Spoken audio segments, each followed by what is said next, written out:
Започнав да се бавам со брзински искачувања, тогаш почнав да размислувам за Аконкагва, зашто врвот Аконкагва не е атрактивен за качувачи, меѓутоа за планинари или посебно за брзинско искачување е одличен терен.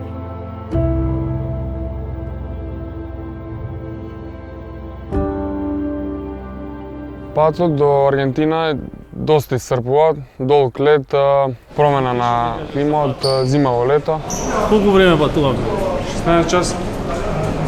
Страшно. Ние сме научени да тренираме секој ден и после толкав пат и време изгубено во седење, само што стасавме во Мендоза, најпрво одлучивме да направиме еден тренинг, па понатаму да пристапиме кон средување на папирологија за дозволи и така натаму. До Мендоза, до градот кај што се поаѓа према Аконкагва, исто траеше долго, 13 часа со автобус.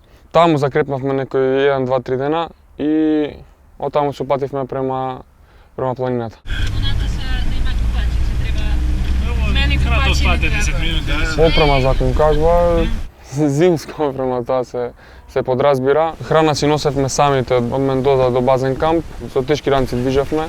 Се е тоа познато таму за таа планина, така функционира планината.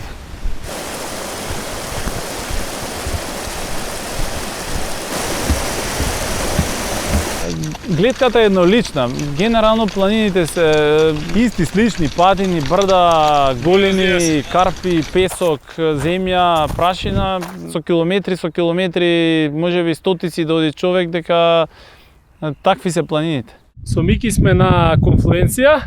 Тоа е прва попатна станица према базниот камп, една ноќ ноќеваме овде. И утре од овде ќе треба да продолжиме уште околу 15 километри до Плаза де Мулас. До овде ни беа потребни 1 час и 35 минути. Нешто побрзо од предвидените 3 часа. Buenos días. Do we need to check in here? Ја одбравме класичната рута, таа од влезот во националниот парк Хорконес, тоа е околу 2900 надморска. Има долг трекинг до базниот камп Плаза де Мулас на 4300. Поаѓаме од Конфлуенција 3400 кон базниот камп Плаза де Мулас на 4300 метри. Ова е веројатно и една од подолгите делници. Времето за среќа е облачно, инаку знае да биде многу жешко низ долината. Пред поаѓање од Конфлуенција моравме да одиме на задолжителен преглед, притисок, мерење, пулс, сатурација. Резултатите беа окей и наместо 2 вечери на Конфлуенција можеме да поминеме со таа една вечер и да одиме сега директно на Плаза де Мулас. Рутата на Аконкагва до врвот на Аконкагва од базниот камп е долга 10,5 километри. Попатно има 3 висински кампа и има искачување од 2700 метри денивелација. Долго време калкулирав и поставив таргет по 12 часа до врвот и назад. Почетна точка ми беше базниот камп Плаза де Мулас на 4200-300 метри надморска височина. Базен камп Плаза де Мулас. Ова е појдовна точка за искачување на Аконкагва, нормалната рута. 18,5 километри од Конфлуенција. Аконкагва е доста ладна планина, би рекол. Ноќите се страшно ладни. Како е, Мики? Добро, супер. Добро спиеше синоќа? Одлично. Прво утро на Плаза де Мулас, 3 февруари. Вчера пристигнавме. Така, бевме малце подейства на висината, меѓутоа многу благо, пиевме течности и денеска сме тип-топ. Се раздвижиме малце нагоре. Нашиот план беше најпрво што е можно побрзо да се аклиматизираме. После таа аклиматизација да направиме едно регулар искачување, двајцата заедно и после тоа да се чека момент за брзинското искачување. Прв висински камп Канада, близу 5000 метри. Денеска за 1 час 20 минути од базен. Супер се чувствувам, неверојатно добро. Или може да психа. Супер ден. Не се подготвува воопшто кампањски за Аконкагва. Значи тоа трае години и воопшто ниту еден тренинг не реков сега ќе тренирам за Конкагва, но си ја тера во обичаената рутина и супер се чувствував. Брзината на движење на Конкагва беше дури во аклиматизацијата на завидно ниво, би рекол, споредувајќи со другите планинари, давав се од себе и на аклиматизацијата дури ја правевме да го пратам, иако тоа не ми успеваше во најголем дел, но движевме доста брзо. Сега сме на Нидо, 5450 метри. Денеска е 4 февруари. Ќе поставиме шаторот, ова е висински камп 2 и ќе се спуштаме доле. Мики има ретка чест да проба кондурата на минатото, пластики, а соло, АФС 8000 може би за 5-6 години нема да ги има на пазарот. Така да сега ќе одиме на езерце по вода. Како би ги пробал? Да, како би ги пробал. Ете тоа за тие. Old school. И ја искрено се надам ќе ги продавам после Конкагва. По моја сугестија се договоривме шаторот да ни остане постојано поставен на Нидо, на вториот камп на 5400 и дека сме сосема во ред со тоа од таму директно да се искачуваме на врвот за време на аклиматизацијата. Зошто ја донесовме таа одлука? Најбитниот момент мислам дека беше ресурсите со вода, односно на Нидо, на 5400, во непосредна близина има замрзнато езерце, кое што кога ќе се искрши површината со цепин, може да се напуни вода, која што е питка, а на Колера има оскудни ресурси на снег, кој што дури е прљав, кој што треба да се топи, да се преврива водата и сето тоа е еден процес кај што од снег за да направи човек 6, 7, 8 литри вода, тоа е пеколна работа. Тука се крчка паста. Тражим где е утеха, где е младост не става. Мики младоста ја помина, готово. Се аклиматизиравме околу 7-8 дена, 9-тиот, ако се сеќавам, бевме на врв.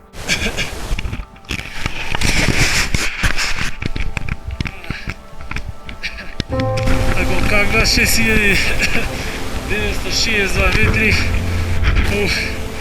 директно од Нидо, од втор камп за околу 6 часа и 40. Има ветар, студено е.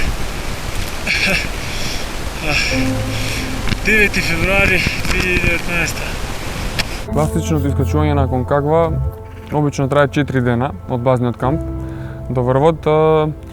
Ние со Алек тоа малце го скративме. Го направивме во 2 дена. Наредно беше главниот подвиг, односно тоа за што отидовме, инаку класично во искачување беше што се вика еден вид загревање. После ова наше класично искачување времето се расипа и имаше 2-3 дена кои што не беа поволни за одење на врв. Малку и падна веќе енергијата, заради тоа што обично човек кога ќе се симне од успешно искачување на таков врв, природно е да има потреба да си оди. А не дополнително да чека во шатор на лоши временски услови погодно време за брзинско искачување. Прогнозата викаше дека 14 ќе биде многу добар, 15 ќе биде одличен. Јас се одлучив за 14. 13 февруари, среда, 4 часа попладне, го испраќаме Мики за Нидо, втор висински камп. Како се осеќаш, Мики? Добро, супер. Колку имаш до Нидо? 3,5 часа. Супер. За брзинско искачување моја задача беше да ги пренесам работите на Алек потребни за искачувањето на вториот висински камп, тоа е Нидо де Конторес. Од таму Алек веќе беше сам. Ноќта пред брзинското искачување добро спиев. После куси подготовки, мини појадок можам да кажам, зашто храна веќе немавме, се беше исцрпено. 7 часот са бајле, стартувам од Плаза де Мулас.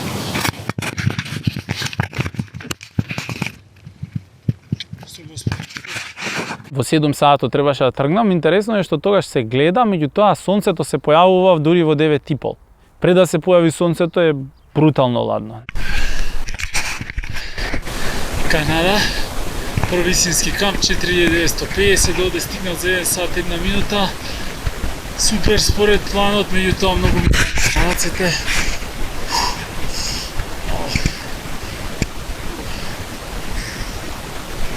Се надевам нема тоа да ме спречи.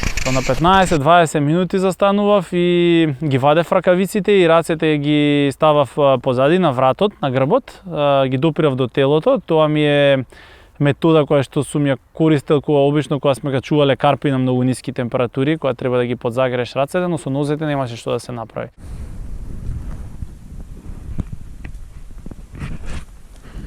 Го видов кога доаѓаше и стварно изгледаше супер, беше свеж, единствен проблем беше студот. Рацете и нозете ми се во очајна состојба. Стаја ќе менјаш. Успеам да ги спасам. Да, сега.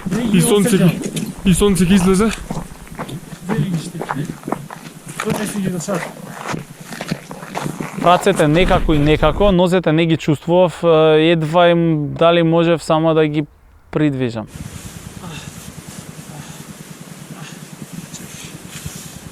Александре, знаеш ли колика е температура на полju? Колку? Не знам, питам те. Не. Не Минус знам. 27. Минус? Фактарно минус 27. Вау. Значи си било jako hladno. Mi smo se smrzli ovde. Ова масажава е одлична. Многу осеќам. Zato što cirkuliše noga onda i vraća se i ovde isto. 45 минути на Плаза де Мулас, е ги столенце и Плаза де Мулас. На Нидо де Кондоре, стор висински 5450. Во процес сме. Мики и столенце. Полека даваат нозете знаци на живот. Никогаш до сега волку не ми премрзнале еднашка приближно на скакавица, но не може да се спореди. Си давам уште 15-20 минути за старт, ако не стартувам за толку се откажувам. Ама оптимиста сум. Се чувствувам прекрасно, имам многу енергија и сега ради нозе. Тоа е план. Времето цело време си врти, зашто се работи за севкупно време, односно од паѓање до врвот и назад. Да не беше тука Тимов, дефинитивно рикверц.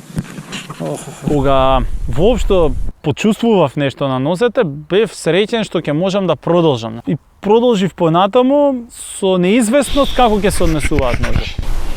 Берлин, околу 5870, 5880, од C2 до тука за 46 минути, вкупно 3.52. Како се чувствувам? Како каже човек дека се чувствува супер на висина, кај што кислородот е под 50% од оној на 0 до 200 метри надморска.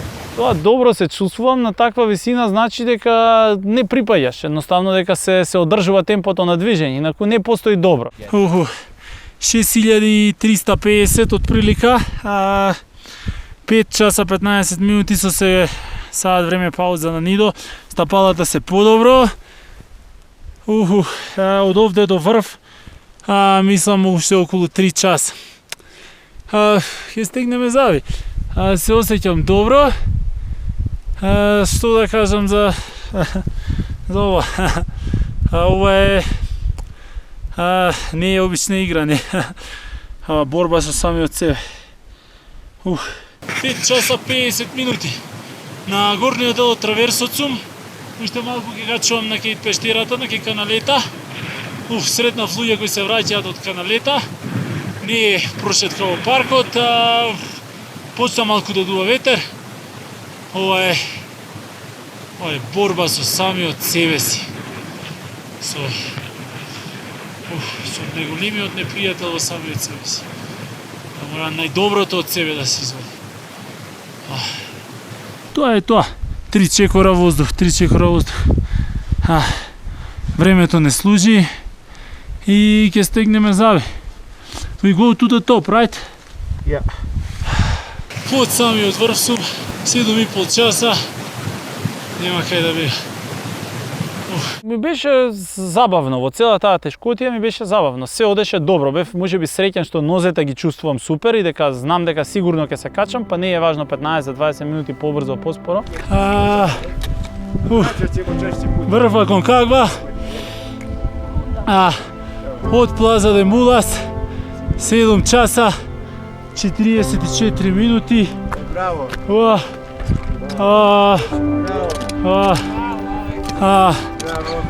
Rasa, čestitki. Svaka čast. Najjače si.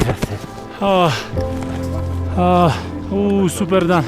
Денот беше убав, веќе кога стигнав на врв, да беше минус 15 на врв, што минус 15 без ветар таму е како да е лето.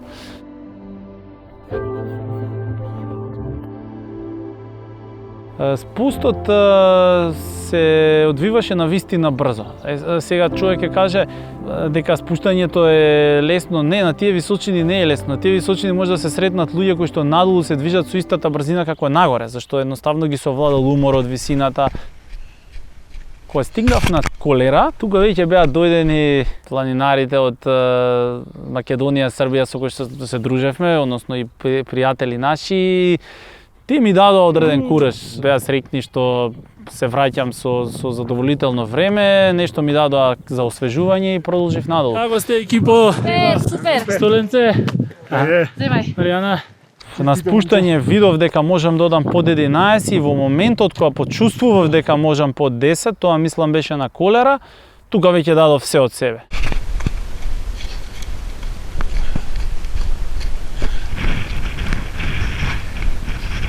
Кумре, момче! Ја гледам мене го трчи.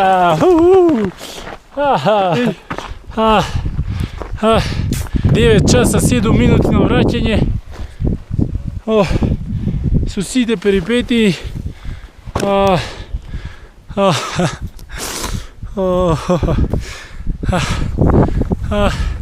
Имам уште еден спуст до доле.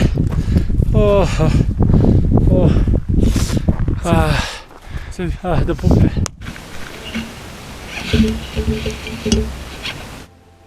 Следеше многу кратка пауза на Нидо, каде што беше Мики, и неверојатно брз спуст од Нидо до базниот камп. За некои 30 и нешто минути.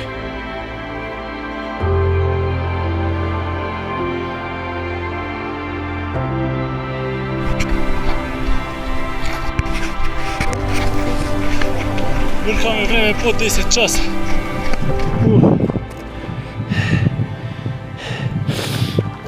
9 часа 52 минути 41 секунда. Се вкупно време. I kažeš ko te dočekao? Ево го Стипе. Ултрамаратонец. Рекордер на Балкан. Кога стигнав доле ме пречека еден планинар од Хрватска. Убаво беше што има со кого да споделиш среќата од тоа што си го постигнал, особено некој што го разбира сето тоа. Денеска е 15 февруари. Влеговме на први во националниот парк, значи тука си одживеавме 15 дена, Мики. Цела вечност. Што ќе кажеш? Цела вечност. Убави 15 дена. Добро, дали сакаш назад во цивилизација? Сакам. Сакам, барем за кратко. Без среќа што се заокружи проектот. Без оглед на тоа што отидовме само двајца наместо тројца, што моравме да импровизираме во одредени сегменти, и проблемот со носете што се случи, значи покрај сите тие потешкоти на патот што се случи едно време под 10 часа, кое што е навистина над моите очекувања. Секоја приказна си има крај, ние одиме во цивилизација. Мики?